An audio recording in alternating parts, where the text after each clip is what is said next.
Thank you for joining me on this adventure. Your presence means the world to me. Hello, YouTube friends. Join us as we unravel the mysteries surrounding ethnic federalism. Ethnic federalism, multi-ethnic or multinational federalism, is a form of federal system in which the federated regional or state units are defined by ethnicity. Ethnic federal systems have been created in attempts to accommodate demands for ethnic autonomy and manage inter-ethnic tensions within a state. They have not always succeeded in this. Problems inherent in the construction and maintenance of an ethnic federation have led to some states or subdivisions of a state into either breaking up, resorting to authoritarian repression, or resorting to ethnocracy, ethnic segregation, population transfer, internal displacement, ethnic cleansing, and even ethnicity-based attacks and pogroms. This type of federation has been implemented since the years by Meles Zenawi in Ethiopia. Meles Zenawi and his government adopted ethnic federalism with the aim of establishing the equality of all ethnic groups in Ethiopia. Features of ethnic federalism have been displayed also in other countries, including Nepal, Pakistan, South Sudan, Yugoslavia, and Apartheid-era South Africa. See Bantustans. Get ready for an exciting part as we dive into definition. In an ethnic federation, some or all of the federated units are constructed as far as possible to follow ethnic boundaries, providing ethnic communities with a measure of autonomy. Because the federation remains one state, this is distinguished from outright partition. Such a system may be considered in nations where ethnic groups are concentrated in geographical localities. In an ethno-territorial federation, a compromise model, the largest ethnic group is divided among more than one subunit. Examples include Canada, India, and Spain. This type of system may be appropriate for nations that contain one dominant group. Get ready for an exciting exploration as we unravel the mysteries of motivation. One of the main motivations for introducing ethnic federalism is to reduce conflict among the groups within the state by granting each group local self-government and guaranteed representation at the center. Thus, an ethnic federal system may have particular appeal where serious conflict is feared or has already occurred. This goal is defensive and accepts the permanence of different ethnic identities within the state. Federalism allows ethnically diverse groups a level of autonomy protected by a constitution that prescribes the powers of the central government in relation to those of the federated units. As the units are delineated such that each ethnic group forms a local majority in one or more of them, it is hoped to reduce fears of unequal treatment or oppression by the state government, and enable each group to express and develop its own cultural identity within its homeland. The federal constitution will also provide for representation of all the regional ethnic units in the central government, enabling peaceful arbitration of the claims of different groups. In this respect, the success of the system relies upon the willingness of the elites of different ethnic groups to cooperate at state level to provide stable government. In this chapter, we'll be shedding light on criticism and its role in shaping our understanding. Ethnic federalism as an institutional choice to alleviate ethnic tensions within a country has often been criticized, both on conceptual and empirical grounds.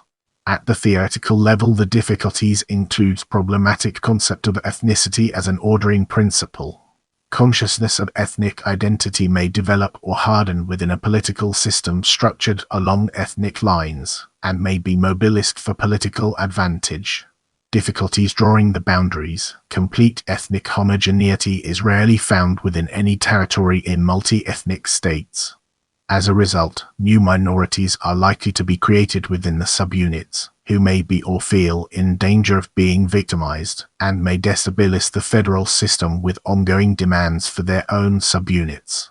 The functioning of the system once established, redefining politics along ethnic lines tends to transform everything into an ethnic issue.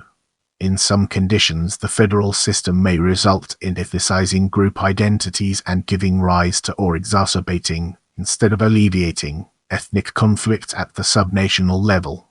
The power-sharing arrangements at the center tend to lead to paralysis. while politicians or parties representing the different groups may seek to enhance their political position by refusing compromise.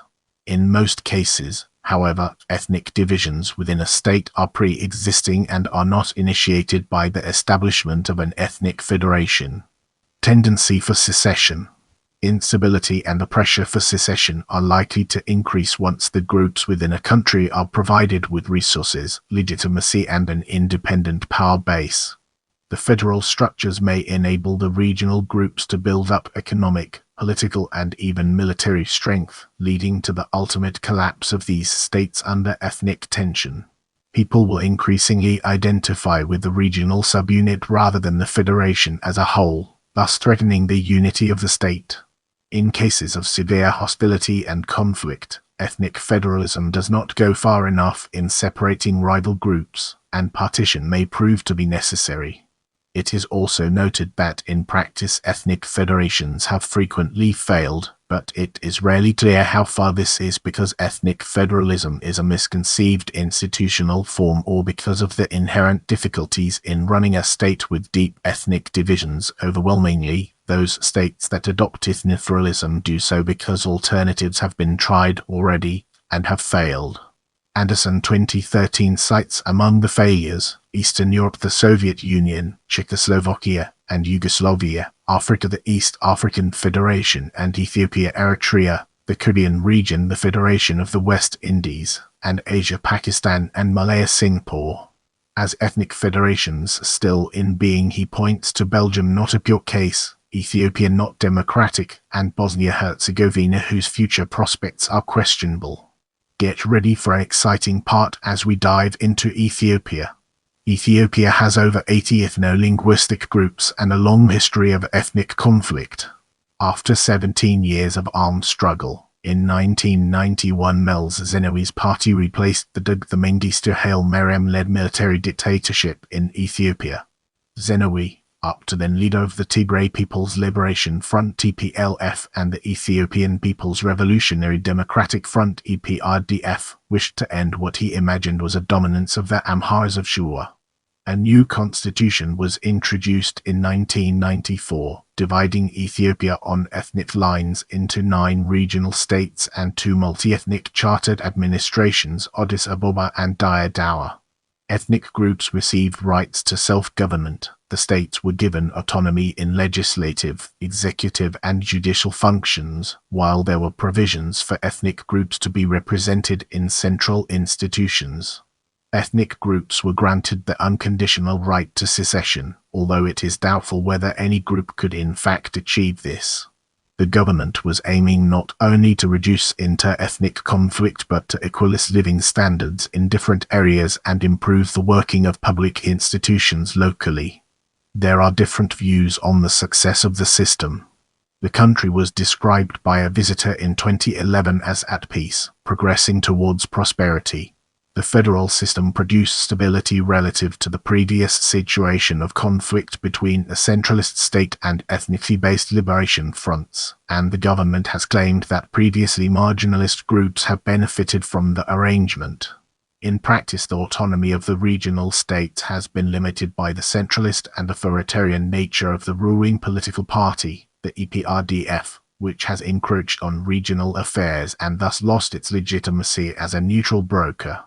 The system, while aiming to establish the equality of ethnic groups in Ethiopia, has been found to harden ethnic identities. The distinction between effective and political communities disappears when ethnic group identity serves not just as a source of affectivity but also as a source of political identification and to promote inter-ethnic conflicts, especially in ethnically mixed areas. Inter-ethnic conflict has dramatically increased since the accession to power of Abiy Ahmed in 2018. The system has given rise to demands for further separate ethnic territories.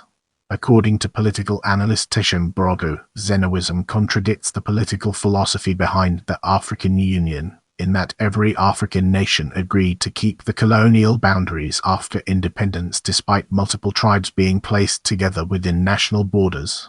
In contrast, Zenawism is accused of promoting separatism and irredentism and may encourage African tribes to aim for their own independent states. In this chapter, we'll be unraveling the enigma of Nepal and discovering its transformative power. The ethnic aspect of a new federal structure in Nepal has been a source of contention through the constitution-building process of recent years. Multi-party democracy was introduced in Nepal in 1990 after a popular uprising led by the Congress Party and the United Left Front, a coalition of communist parties. Ethnic issues did not emerge prominently in the drafting of the new constitution. Campaigns for more recognition of ethnic issues were led by Nepal Federation of Indigenous Nationalities (NEFIN), representing the ethnic groups of the hills, the regional Sabawon Party of the Terai, and the UCPN Maoists under pressure from the Madhesi people of the south.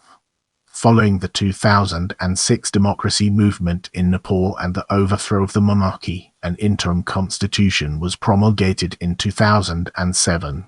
Years of debate in two consecutive constituent assemblies centered on whether to base federalism upon ethnicity or a common identity, as well as over the number and locations of provinces. An opposition front led by the UCPN called for a federal system based on 13 ethnically defined provinces. The ruling Nepali Congress and CPN-UML parties rejected the idea, arguing that ethnicity-based federalism would create tension among ethnic castes and communities.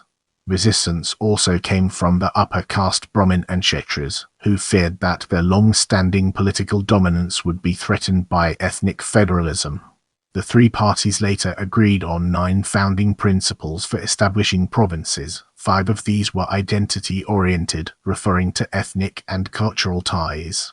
This led to the adoption of the term ethnic federalism to describe the structure proposed for Nepal, although some of the principles in fact referred to the wider notion of identity rather than ethnicity. The drawing of borders was complicated by the demographic distribution in many regions. There are over 100 officially recognized ethnic groups in Nepal, and many of them are geographically dispersed and do not form a majority in any territory. The present federal constitution was finally adopted in September 2015. It established a federal structure to replace the existing unitary structure. The country was divided into 7 federal provinces formed by grouping existing districts. The promulgation of the new constitution was immediately followed by protests on the part of the Madhesi and indigenous population, mainly over the boundaries of the new provinces, fearing a diminution of their political representation.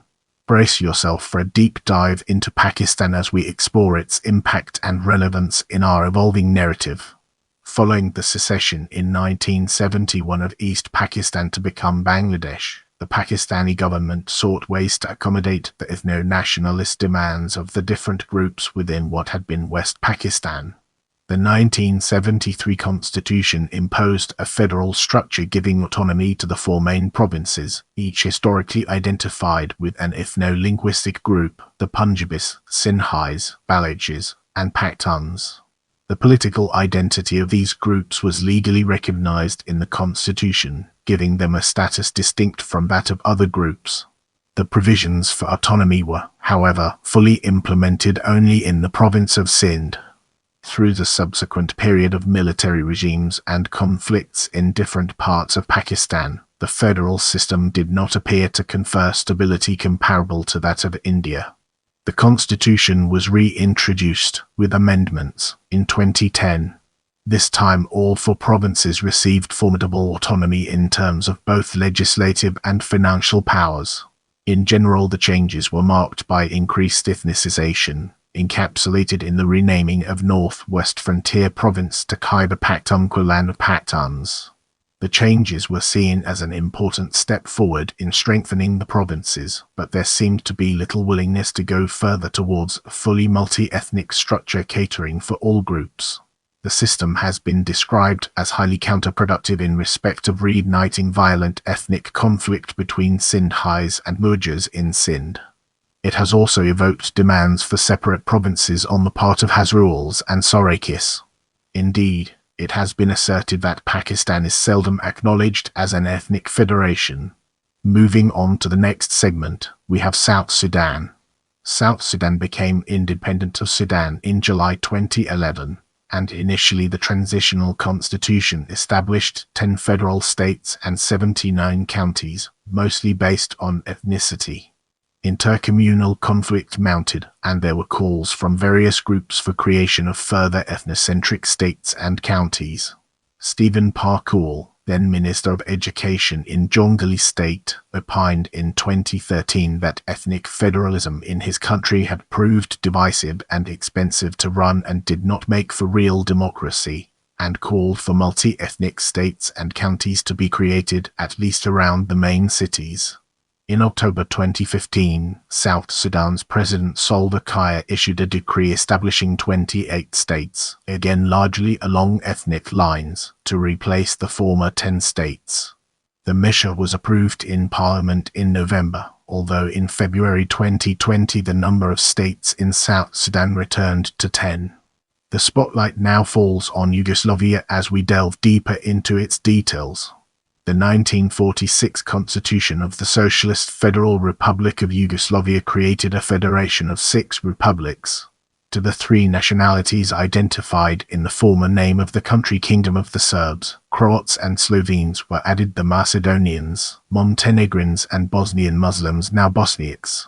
Alongside the recognition as nations of these republics, a strong central government was established under the control of the Communist Party. From the ERS, a division developed within the communist government between Croatian and Slovenian supporters of greater autonomy for those republics, and Serbian advocates of a centralized federation to preserve the leading position of Serbs as the largest nationality within the country. Opposition to communism was expressed in the form of a growing nationalism.